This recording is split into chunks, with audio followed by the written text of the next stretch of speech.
আসসালামু আলাইকুম। রামিসা হত্যার বিচারের দাবিতে একটা ভিডিও নিয়ে আসলাম। ধিক্কার জানাই ওই সমস্ত লয়ারদের যারা এরকম খুনি, এরকম ধর্ষকের কেস লড়েন, তাদেরকে জামিনে ছুটায় নিয়ে আসেন। আমি তাদের উপরে ধিক্কার জানাই। আপনারা প্রয়োজনে ভিক্ষা করে আইন আপনার পরিবারকে খাওয়ান। এই টাকাটা যে ইনকাম করতেছেন কাদের জন্য? পরিবারের জন্য না, আপনার সন্তানের খাওয়ানোর জন্য না। তারা কি আপনাকে ভালো বলে? মোটেও ভালো বলে না। পিছনে, আপনার পিঠ পিছনে আপনাকে খারাপভাবেই তারা সম্বোধন করে। কিন্তু হয়তো বা আপনার ইনকাম খায় দেখে আপনার সামনাসামনি কিছু বলে না, কিন্তু সময় হলে বলবে, জবাব দিবে, আপনি নিজে পাবেন। আপনারা এইভাবে করে একজন ধর্ষকের কেস না লড়ে একজন ভালো প্রপার ওয়েতে, অনেক কাজ আছে একজন লয়ারের, এগুলা করে খাওয়া লাগবে না। অনেক কেস আছে, আপনারা ভালো ভালো কেস লড়েন। একজন কার পিছনে আপনারা কেস লড়তেছেন? সে এই ধর্ষক তো হইতে পারে, আপনার বোন আছে, আপনার ভাইয়ের মেয়ে আছে, বোনের মেয়ে আছে, তাদেরকে একটা দুর্ঘটনা ঘটাইতে পারে। পারে না? আমরা কি কেউ বলতে পারি বিপদ কখন কার উপরে আসবে? বলতে পারি না। সো আপনিও চ্যালেঞ্জ করে বলতে পারবেন না।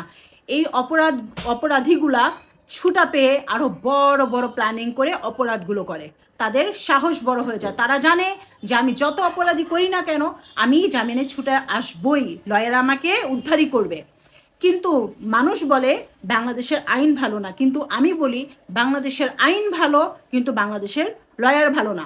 কারণ বাংলাদেশের আইন যদি ভালো না হইতো, একদিনে পুলিশ ভাইয়েরা কোনোভাবেই নিজের জীবন বাজি রেখে একজন সন্ত্রাস ধরে, অনেক কষ্ট করে ধরে, অনেক কষ্ট করে, কাদের জন্য? আমাদের নিরাপত্তার জন্য। কিন্তু আপনাদের মতো কিছু কিছু লয়াররা যারা এরকম খারাপ মানুষের কেস লড়েন, তাদের জন্য তাদের পুরাটা প্ল্যান আপনারা একদম পানিতে ঢেলে দেন। সো আমি বলবো আপনারা এরকম করেন না, কোনো মায়ের বুক খালি করেন না। বাংলাদেশে একজন গর্ভবতী নারীর ধর্ষণ হয়, একজন বয়স্ক মহিলা ধর্ষণ হয়, আপনারা তাদের কেস লড়তেছেন? আপনারা জানেন আপনারা কি করতেছেন? আমাদের মনুষ্যত্ববোধ কতটা নিকৃষ্ট।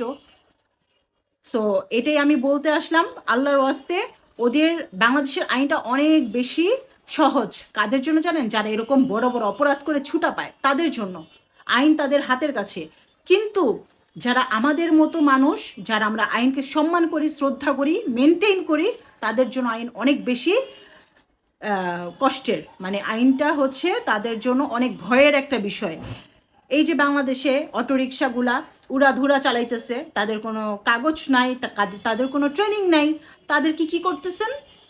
মানে ছাড় দিয়ে দিতেছেন, অনেক ফ্যাসিলিটি দিতেছেন।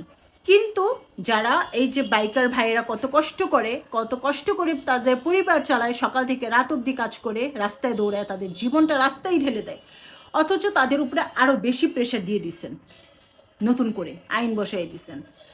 সো আপনারা হচ্ছে এরকম করেন না। কোনো ধর্ষকের, প্রত্যেকটা ধর্ষকের এমনভাবে শাস্তি হওয়া উচিত, যেই সমস্ত শাস্তি দেখে আমাদের মানুষের বুক কেঁপে উঠে, আরও 10জন অপরাধী যেন অপরাধ করার সাহস না পায়। সো সবাই ভালো থাকবেন। আমার কাছে অনেক বেশি খারাপ লাগছে, এই জন্য আমি আমার কথাটা বলছি। আর আমার কথাটা অনেক অনেক শেয়ার করে দেন, যেন ওই সমস্ত লয়ারদের কাছে পৌঁছায়া যায়, এবং আল্লাহ তাআলা যেন তাদের হেদায়েত দেয়, তারা যেন এরকম কেস আর কখনো না লড়ে।